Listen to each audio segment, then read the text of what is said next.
কোন জায়গাটা, কোন ভবনের কোন জায়গাটাতে আসছে পড়েছিল? এই ভবনটার ঠিক ওই দিক থেকে আপনার বিমানটা ওই দিক থেকে আসছে, ওই দিক থেকে আসার পর ওই দিক থেকে ডিরেক্টলি ভিতরে ঢুকে গেছে। হ্যাঁ, ওই পাশ থেকে, হ্যাঁ, মাঠের সামনে থেকে ওই দিক থেকে আসার পরে ওইখানে ঢুকে গেছে। আমরা আওয়াজ শোনার পর আমরা এখানে নিচে কাজে ছিলাম, ওইখান থেকে উপরে আসছি, আয়সা দেখি যে এখানে আগুন জ্বলতেছে। তারপর আমরা আগুন দেখার পরে ওই দিক দিয়ে নিচে ঢুকলাম, ঢুকে দেখি ভিতরে অনেক, তখন সাথে সাথে ফায়ার সার্ভিসের লোক আসছে এবং সেনাবাহিনী আসছে। সেনাবাহিনী ফায়ার সার্ভিস উদ্ধারের কাজে অনেক বাচ্চাকে, ভিতরে যারা ছাত্ররা ছিল তারা কি বাঁচার চেষ্টা করছিল কিনা, কিভাবে বেরোচ্ছিল তারা? তারা অনেকে জানালা দিয়ে বেরোতে পারে, অনেক দরজা দিয়ে বের হচ্ছে, অনেকে আগুন বয়ে ভিতর থেকে বের হতে পারে নাই। তখন হচ্ছে এখানকার সেনাবাহিনী, ফায়ার সার্ভিস ওনারা এসে এখান থেকে অনেক উদ্ধার করেছে।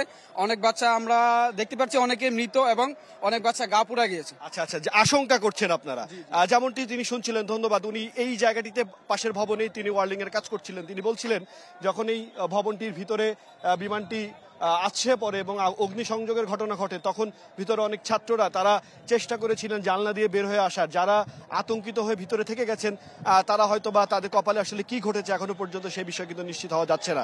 অর্থাৎ আপনি যে ভবনটি দেখতে পাচ্ছেন, আমার সামনেই যে ভবনটি দেখতে পাচ্ছেন, যে ভবনের ভিতরে তারা, ভবনের ভিতরে যারা ছাত্ররা রয়েছেন এবং এরা স্বেচ্ছাসেবী যারা রয়েছেন, সেনাবাহিনী যারা রয়েছেন, ফায়ার সার্ভিসের সদস্যরা রয়েছেন, তারা কিন্তু পিছন থেকে ভবনের যে জানালা রয়েছে সেই জানালা ভেঙে ভিতরে প্রবেশ করছেন।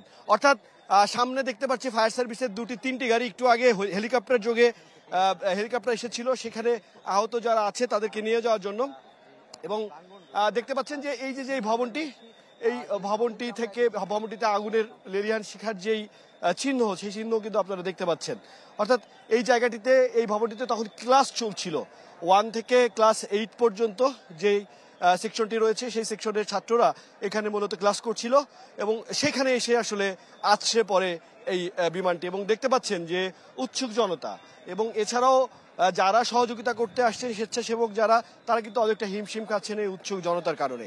এবং এখান থেকে আহতরা বেরিয়ে নিয়ে যাওয়ার যে রাস্তাটি, সেটি কিন্তু অনেকটাই ব্যাহত হচ্ছে এই উৎসুক জনতার উপস্থিতির কারণে। আপনারা দেখতে পাচ্ছেন যে ফায়ার সার্ভিসের যারা সদস্যরা রয়েছেন তারা আপ্রাণ চেষ্টা করছেন ভিতরে আর কোনো আহতের সংখ্যা আছে কিনা, কিংবা আর কোনো মরদেহ, কোনো আহত কিংবা নিহতের সংখ্যা তারা কিন্তু খোঁজার চেষ্টা করছেন।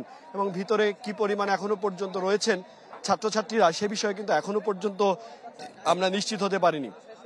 সব থেকে বড় এখন চ্যালেঞ্জ সেটি হচ্ছে এই যারা উদ্ধার করছেন তাদের কাছে সব থেকে বড় চ্যালেঞ্জ, ভিতরে যেহেতু ক্লাসরুম এবং প্রচুর, আমরা জানি যে সেখানে যেই বিমানটি আছড়ে পড়েছে সেই বিমানটি মূলত আছড়ে পড়ার পরে অগ্নিসংযোগ ঘটে এবং যার কারণে ভিতরে যারা ছিলেন তারা কিন্তু বার্ন হয়ে গেছেন।